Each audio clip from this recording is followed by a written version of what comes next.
द्रौपदी के 5 नहीं बल्कि 14 पतियों की कहानी। महाभारत में कई ऐसे पात्र हैं जिनका जीवन रहस्यों से भरा हुआ दिखाई पड़ता है और उनमें से एक थी द्रौपदी।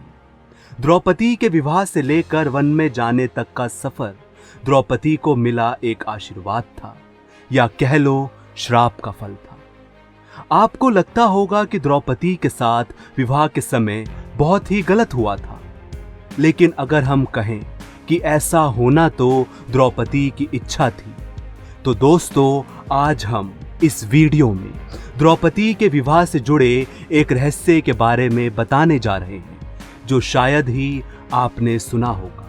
तो आप वीडियो को अंत तक जरूर देखें। दोस्तों, जैसा कि आप सब जानते हैं कि द्रौपदी का विवाह तो अर्जुन के साथ हुआ था, लेकिन माता कुंती की आज्ञा की वजह से वो 5 पांडवों की धर्मपत्नी बनी। सौंदर्य, कुशल, बुद्धिमान द्रौपदी हमेशा से ही एक सर्वश्रेष्ठ पति की तलाश में थी। द्रौपदी के सर्वश्रेष्ठ पति को पाने की इच्छा का वर्णन कई धार्मिक कहानियों में किया गया है, लेकिन ये एक ऐसी कहानी है जिसे पौराणिक कथाओं में मान्यता दी गई है, जिसके अनुसार पूर्व जन्म में द्रौपदी नल और दमयंती की पुत्री नलयानी थी। पिछले जन्म में उसने अपने मनोवांछित वर की प्राप्ति के लिए शिव जी की आराधना की थी, क्योंकि नलयनी की इच्छा थी कि उसके पति में 14 गुण हों, जिसके लिए नलयनी ने भगवान शिव की कठोर तपस्या की।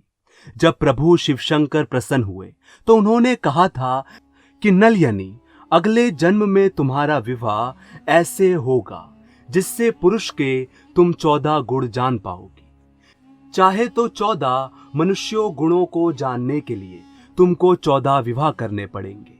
साथ ही शिव ने कहा कि द्रौपदी प्रातः स्नान के बाद हर दिन कुंवारी हो जाएगी, जिसके बाद शिव तथास्तु कहकर विलीन हो गए। ऐसे में अगले जन्म में जब नलिनी का जन्म द्रौपदी के रूप में हुआ तो उनको वरदान स्वरूप 14 गुणों वाले वर मिलने थे। समस्या ये थी कि शिव भगवान, जो स्वयं 14 गुणों से परिपूर्ण थे, उनके अलावा धरती में कोई दूसरा 14 गुणों से परिपूर्ण नहीं था। सभी में एक ही गुण मौजूद था। भगवान शिव ने उनकी भक्ति से प्रसन्न होकर उसे वरदान तो दे दिया, लेकिन भगवान शिव ने द्रौपदी को समझाया कि किसी एक इंसान में इतने सारे गुण एक साथ होना संभव नहीं है।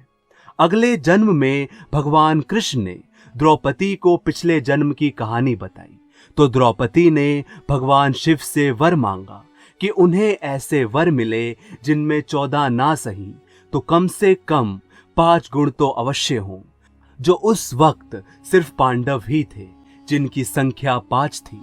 5 पांडवों से द्रौपदी का विवाह होना महज एक संयोग नहीं था, बल्कि इसके पीछे भगवान शिव से मिला ये वरदान था। इसलिए द्रौपदी का विवाह हुआ तो अर्जुन से था, लेकिन वो कुंती के आशीर्वाद के कारण 5 पांडवों की पत्नी बनी। एक इंसान में एक ही गुण हो सकता है, ऐसे में शिव की महिमा से उनका विवाह पांडवों के साथ हुआ, क्योंकि 5 पांडवों में ये 14 गुण विद्यमान थे। युधिष्ठिर धर्म, भीम बल और अर्जुन साहस, जबकि नकुल और सहदेव रूपवान गुणों से युक्त थे। तो दोस्तों, अगर आपको ये वीडियो अच्छी लगी है तो वीडियो को लाइक करें, शेयर करें, और आपको ये जानकारी कैसी लगी हमें कमेंट बॉक्स में जरूर बताइए। आप देख रहे हैं द भक्ति, क्योंकि भक्ति में ही है असली शक्ति।